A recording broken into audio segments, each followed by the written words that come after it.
inan yahay hugeediyo maradeedu hadhaysay hadalkana yaraysay ninka ku hungureeya buu qurux iyo hanaaniyo inaad haybad wacan tahay ama haara leedahay ma naqaan hibaaqay habka loo ogaaday ma into habeenimo lagu soo hogaansho guri hoos madow lagu geeyo hoolba marka hore hagoogtiyo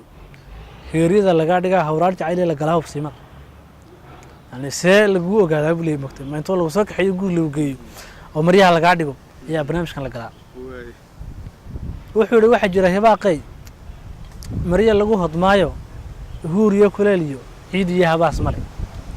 wuxuu haa falowga joogday huga faashiyoonkii isaga haliyeygiyo ragga ku horseeday wuxuu xaysiinayaa dharkan faashiyoon kale ama dajisko camala uu xaysiinayaa gabadha iska dhicinaysa markaa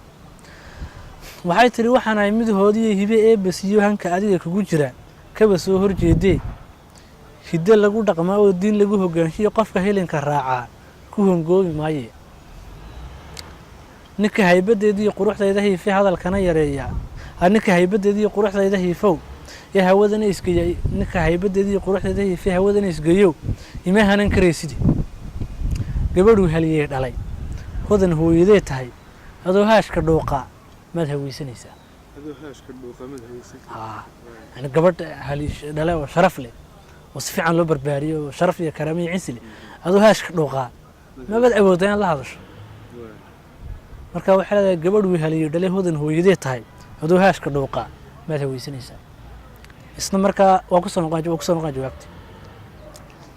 wuxuu waxaan ay heliyay iyo nimad hanan karin oo hanjabaad ku naaxo adig ka horeeye hufada dabayshiyo yey ku qaadin heegada iyo haysgeyn hawarasa dhulka hoos u eego himilada ku haysiyo hindisaha warkaaga hadafkaaga wuxuu yahay in hagoog la qaatay wuxuu ku habsaami maaye heeriyada dushaada in haweenku qaataan ku haloosiisa yani kaliya waxa u socotaa in sidaas oo kale loo xujaabto ma rabtaa wax arin kale meesh kuma hayst gabadhii baa markaa idin ku soo noqonaysa waxay tiri hoogtooy adduunyoy marbuu hadaf rumaba hareertaa yimaada waxaad hiigsanaysa mar baad dhalan habawda nasiibka ku heeraa meel aad u heeleen ibliis ku horbooda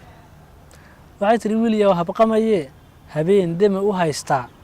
har ku soo rogmada ama hooska geeda hadii ruux habeenali ka habaaba dawgi ama hawdka uu galo himbiriirse mooye helimada la maray u shahiirashadeeda degdeg uma haleele adna wiil hongoobo halabaystay timaho dhaqankii hareer maro waxa tahay halaabe